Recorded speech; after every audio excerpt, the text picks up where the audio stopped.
gentlemen, welcome to Global Health. This is your host, Dr. Yavuz Selim Sılay, physician, entrepreneur, and venture architect. I'm really thrilled and excited to bring you people from all walks of life who are touching the global health around the globe. These amazing leaders are making difference in communities across Africa. And today, I have a phenomenal plastic surgeon. Very proud to call him my dear friend, Professor Dr. Furkan Karapekmez. He is one of the top leaders at the global level and really taking care of amazing, also difficult procedures in plastic surgery. We'll be having very special discussions with him. Welcome, Professor Dr. Furkan Karapekmez. We're so excited to have you. How are you today? Thank you very much. Thank you very much. It's a great pleasure to you, a guest in your program. Thank you. I'm thrilled to come here. We're honored to have you. I know how busy you are, and I'm really grateful for being with us. Thank you. You're very special for us. The way you're taking care of your patients. You're very popular in different areas of surgery. And on behalf of NTR TV, we are grateful for being with us today. Very nice to meet you again. Thank you. I know you very well, but for our all our viewers across the globe, can you tell a little bit about yourself? Who is Dr. Furkan? What excites him? What motivates him? It will be very nice to have them get to know you. Yes, I graduated from medical school, Istanbul University Medical School, 1999. It's one of the best schools in medical schools in Turkey, just like the Ankara University Medical School, your university. Thank you. And after that, I used to work in the emergency department, ambulance, for 1 year or 2 years. And after that, I spent some time in the University in histology department. Nice. And after that, I started my plastic surgery training in Selçuk University Hospital. It takes Konya. in Konya. Yes. It takes about 7.5 years. It's a very, very long. It's a very long training. Yeah, inside our training, I have some scheduled in the general surgery, in NT, in all departments, almost all departments in surgical departments. And at the end of this training, I have the opportunity to visit in the United States, Mayo Clinic. I remember when I was in the States, you came to Mayo. You were in Rochester, right? In Rochester, Minnesota. Yes. It's a very prestigious hospital, and they have a lot of guests from all over the world.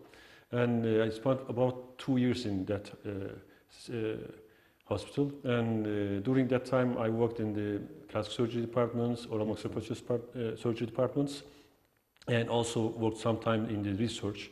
I produced a lot of scientific papers in both clinical and experimental. You're very productive, I know that, and I'm sure both on the clinical as well as research side, you have done a lot in the United States. I joined a lot of surgery, and I learned a lot of things. And Steve Moran, one of the best surgeons in plastic surgery, he was the head of the department.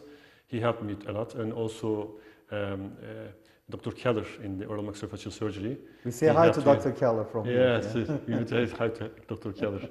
And after this visit, I had good connection with all doctors. And after, I guess 1 year later or 2 years later, I invited some of them as a host in Konya Selçuk University.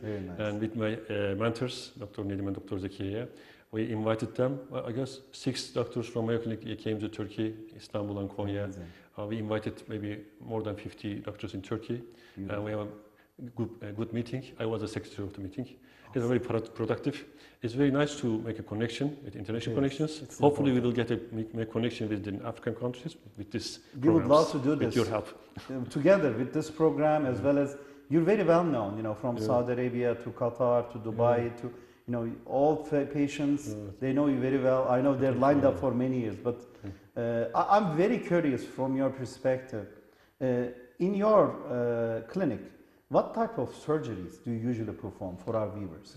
It's changing with time to time, but generally I have both in cosmetic surgical patients and also reconstructive patients.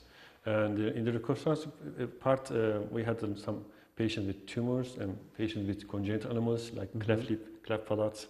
And also these patients, they have a lot of surgery during their lifetime. They are connected with us.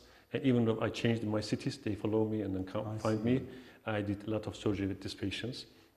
And the aesthetic part, generally the rhinoplasty and the face aesthetic surgical procedures, and also the body surgery or augmentation and reduction. And after, in Turkey, we have a lot of patients with bariatric surgery patient, which means the patient lost a lot of weight and has excess skin over the body, and we remove this excess skin like a tailor. To make it cosmetic and cosmetic. feel also and better. also functional As well. I see. This is the most of my practice. Pretty much you do all types of surgeries, from birth defects to rhinoplasty to all different types. You're very selective, I know. But in terms of the procedures, which are the most popular procedures in aesthetic surgery in your clinic? In our clinic, I guess the blepharoplasty, the eye surgery. Eye surgery. This Blepharoplasty. This is excess skin over the upper skin. This upper lid, you're taking it? Yeah, this is a local anesthesia procedure. That's why many patients come. Maybe sometimes one day 3 patients get the same surgery. About 1 hour they finish and go with walking without anesthesia. That's why it's. This is one of the most frequent ones, blepharoplasty. Yeah. So, do they feel uncomfortable, or does it impair their function, or how does it, the upper eyelid impact? Yeah, it's improve the function, because most of them they decrease the sight because the excess skin close the sight. It's harder for them to open. Maybe. They generally try to improve their sight with elevating their eyebrows, and it's very heavy. After one day, they feel very fatigued or tired because of this movement all day, and they have some wrinkles in here. Once I remove the excess skin, they see, I can see everything without any movement of face. This is amazing. That's why. It has also other effects, because you're removing it also impacts the wrinkles here as well. They no need to make the wrinkles, because you can see without higher eyebrows. And the second one, I guess, rhinoplasty. The second one, because many patients have some trauma in the nose. Yes. That's why they have some deviation or some hump, some cosmetic. Or they have difficulty breathing or snoring at night. They both are functional and cosmetic problem with the nose. Since the growing center of the nose is the septum. The septum is the wall between the 2 holes. Yes. And when you hit during your childhood, during the development time, it's make deviation inside. You can have some snoring problem, or when you walk or run, you cannot breathe through your nose. Sure. And they need sometimes some have some difficulty of, they have headache because the deviation close the sinus during the evening. That's why they need. Some people know, some don't know. They said, I have deviation. And during this deviation correction, most of them ask some change in the appearance also. Of course. We combine the functional and cosmetic surgery together. Yes. So you're actually improving their life significantly. If they have headache or other difficulties or difficulty taking enough oxygen, you're helping them to have a better quality of life, and also aesthetically have a better It helps to self-esteem. I see. It impacts the self-esteem, right? They feel better when they get back to their lives. Yes. And how long does the recovery take for the rhinoplasty? Since it's also one of the most frequent after blepharoplasty, like how long is the procedure? What are the risks involved? And usually, how many days does it take to recover? Yeah, generally the rhinoplasty itself mean 2.5 hours takes time for the septoplasty and rhinoplasty together. Are you breaking the actual nose here, or what are you doing there? Yeah, if it's just septoplasty means the correction of the wall between the 2 nostrils. The wall, the wall inside the nose. But if there is the external bones is accompanying this deviation, we have to break the nose bones. The nasal bones have to come together in the midline. So you're realigning it and realigning it, almost reconstructing it. Yeah. Some patient has a very, very big breach, nasal breach, and when you remove the breach, we have an open roof. We need to close the open roof. That's why you have to break the nose, but inside. There is no external incision. We have inside incisions. We cannot see. And also during this operation, we have 4 or 5 things that help to improve breathing function and sinus drainage function. And generally after surgery, patients have 2 or 3 days swelling and uncomfortable, not pain, but some uncomfort because of the swelling. After 1 week, we remove the splint and stitches, and people feel better. Generally, I say patients after 10 days, around 10 days, nobody understands you get a surgery with I the see. nose. But you and your close relatives and friends understand you have surgery because you have some swelling. Of course. And around the 2 and 3 months, you can say that 80% of the swelling is gone. It changed within the first year, but I see. 80% change within the first 2 or 3 months. So because you have many international patients coming all around the globe to Ankara, how are you following them up? Like if someone has rhinoplasty, how many days do they have to stay here in Ankara? Yes, How do you follow them up? Yes, for rhinoplasty patients, we want them to stay in the hospital 1 night, and after that stay in the hospital 6 days. And the 7th days, we need to see, remove splints, remove stitches, show some massage. There's some certain massage very important. We have to see the patient in the first week because very important. So 1 week is sufficient. The 1 week. After 1 week, we can write this patient can fly to back to home. And after that, we have a special WhatsApp number for post-op follow-up. Nice. We have a special nurse for that. The nurse can write in every language. Some language she doesn't know, but she can use some AI to translate. Sure. And we need to follow up the patient in the first month, 3 months, 6 months, 1 year, or on WhatsApp. Sometimes if you need, we can make it one online Zoom meeting, to see patients everything is okay, because they are far away. We have to make sure everything is okay. This is great. So you're actually following these patients up to 1 year to make sure they have going back functionally, and you're available for them. Yes. This is amazing. And in terms of the third most frequent surgery, so you do blepharoplasty surgeries, rhinoplasties. What are the other top ones that international patients come to have done with you? International patients, I guess most of them has post-bariatric surgeries, which means the patient may have bariatric surgery. Obesity, basically. The patient may have bariatric. Bariatric surgery means this surgery related to decrease the size of the stomach. Yes. Which is some different types. After this bariatric surgery, which has done by the general surgeons, we have a lot of general surgeons in Turkey. They do very nice. After losing weight, around 1 year after this surgery, they find the final weight, and they come to us for excess skin in the arm and the abdomen. Get rid of the skins. Both in the arm as well. The arm, breast, sometimes inner thighs, they have excess skin.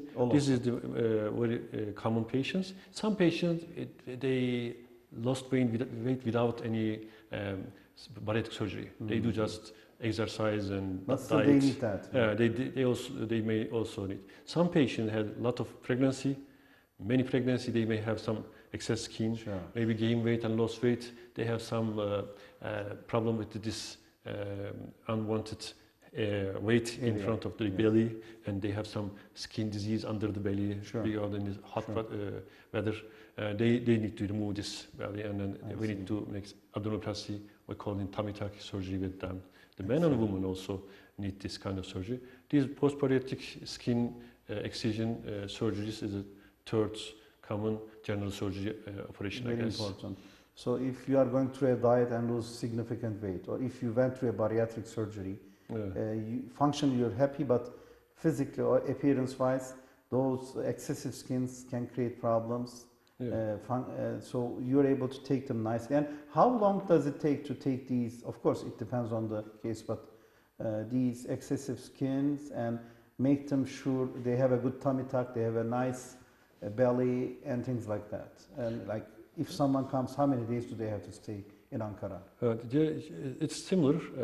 Generally, and for tummy tuck surgery, they have to stay in the hospital 1 night. Sometimes it's patient overweight, need to stay 2 nights to make sure as breathing is okay, because this patient also has excessive abdominal wall. The abdominal wall has to be repaired. I see. The rectus muscles are supposed to be come like together.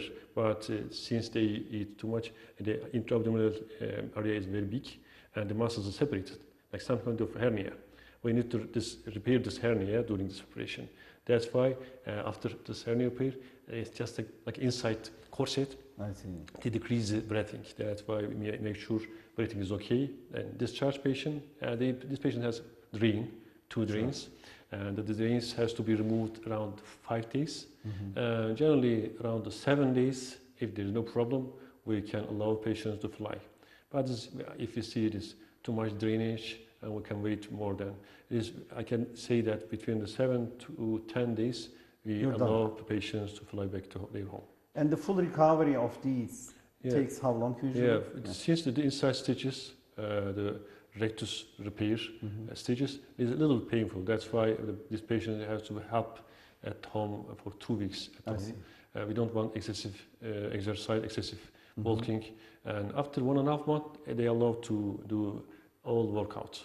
1.5 months, they need to rest, but they can do their job. They can go everywhere, but they have to be easy on their body. I see.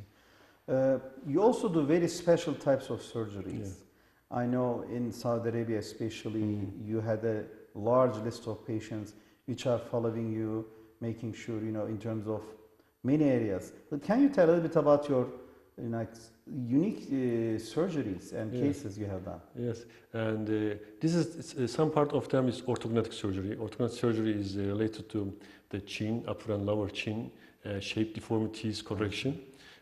These patients generally, some of them is because of congenital deformities, like cleft lip flap. Some of them without congenital deformities, there can be this primacy between the upper and lower jaw. So either the lower jaw is longer or upper, on the front or back. We need to bring these two chin together. In this type of surgeries, in the summer period or the midterm period, there is a vacation. This patient comes the vacation periods. We do a lot of these surgeries. Beautiful. We manage these patients with orthodontic doctors, which is dentist. The orthodonty, which means they align the teeth before our surgery. And once aligned the teeth, we see a real difference between the two chin. We can bring the chins together with an inside mouth incisions and bony cuts with special saws, micro saws. We cut and then they bring together and we make some plates, titanium plates to come together. And these surgeries sometimes become very complicated. For example, some patient may have a very, very narrow upper jaw and wide lower jaw. We need to expand the jaw and move forward or move backwards together. And we need to do, and if you want to do all of them in this one session, we need to have special orthodontists and a special surgeon can do this kind of surgery. We do the surgeries. Through 3 surgeons together.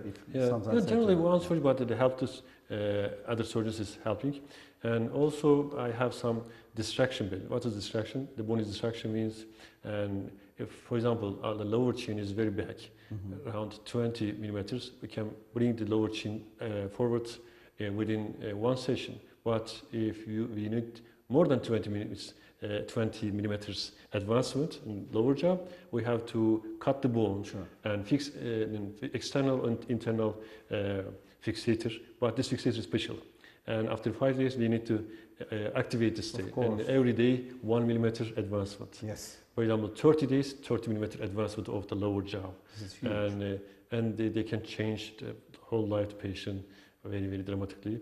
This kind of surgery is also very interesting. Do they do the extension themselves, or you're in the first few days? I show them the patients, the children. I teach the parents, and because otherwise they don't even need to stay in the hospital for 30 days. That's amazing. They go home and then in morning half centimeter, evening half centimeter, half millimeter activation, and every week come to me and see chin's okay. For example, one side is need more, I do stop here, continue to the side, and the chins become together and finished. This is a miracle. This is amazing, and we'll be showing also these pictures to our viewers, and it will be very interesting for them to see. I'm very curious about the principles you consider most important when you're doing an aesthetic surgery. What are your criteria? You're a very principled person, I know. That's why I'm asking from your perspective, what are your principles most important while doing the aesthetic surgery? It's very important to have a principle in this area, because this field, since there's some kind of trade and they many people, unfortunately, doesn't have any principle. And in our perspective, it has to be aiming the normal, aiming the natural. And the natural is good if the patient has a natural face, nose, or ear, and still asking something else because of the fashion or something. We need to say stop, because Exactly. some of them is affecting from the environment. Some of them has body dysmorphia disease, and we have to say stop. The way they perceive their body is Yes. wrong, Yeah, actually. yes. And they Sometimes are obsessive about getting more surgeries Yeah, done. in the body dysmorphia, the patient may have very, very slight problem. They have a very big, they feel that it's a very big problem. They cannot eat, they cannot drink, they can just looking Focus mirror on that. all day. We need to see, and they have to say stop. The request supposed to be the normal request, and the request supposed to be okay. I want to be a normal. For example, it's even this pure cosmetic surgery has to be aiming to become normal. Absolutely. If it's still normal, we are aiming to another normal, and this patient is not going to be satisfied with the surgery. She will or he will seek Keep another changing surgery. surgeons. Yeah. That's why the main principle has to be staying in a normal and how to say no if required. That's the challenge. I mean, you're not money-driven person. I Yes, know you're very yes, ethical, yes. but for some, if patient is begging you to get surgery done, if you don't have the principles, then you will be just say okay for financial benefit, which none of my colleagues would be okay to that. But how do you convince, especially young girls? I think they just say, oh, I want to have this type of lip. I want this type of nose. Things. They keep looking at social media, and in a way they are creating this body dysmorphia. How do you tackle that? Are you able to convince them? If it's not pathological level of body dysmorphia, it's convincing them. Especially some patients, they're sticking too much because I get a lot of doctors and nobody says something like that. Yes. They said, oh, you need this, you need this, you need this. And sometimes they ask me, what I need, can you say? I said, you need nothing. If nothing is disturbing you and is an objectively described problem is not exist in your face, I can't say anything to patients because this is the problem, the problem in patient head. That's why when I say no to patients, the patients stick it more. I need to come to you because this is the first time some patient coming and they offering to money to give that surgery, and you are saying no. They sticking and they trusting too much to you, and then they follow whatever you say. I say wait, and if you see this very objective problem, and if I say okay, you have this problem, etc., and then it's okay to do this, I can continue. Well, thank you very much, Furkan Bey. It's an honor having you here. Let's finish this episode. I want to thank you again for your time. Oh, you're welcome. And we'll be continuing with other episodes with you. You're welcome. It's a great pleasure to be your guest. An honor. It's such an honor having you. Hope to see you again. Absolutely. Thank you very much. You're welcome. Ladies and gentlemen, this is one of the episodes we finished with Professor Dr. Furkan Karabekmez, one of the top plastic surgeons in Turkey and globally trained in Turkey as well as United States. He gave us very important tips about what types of surgeries he is most seeing and basically what types of patients take time to recover, and also the misutilization of these surgeries. So as an ethical person, you have listened to him. Keep staying with Global Health. This is your host, Dr. Yavuz Selim Slay. Take care and all the best. Bye.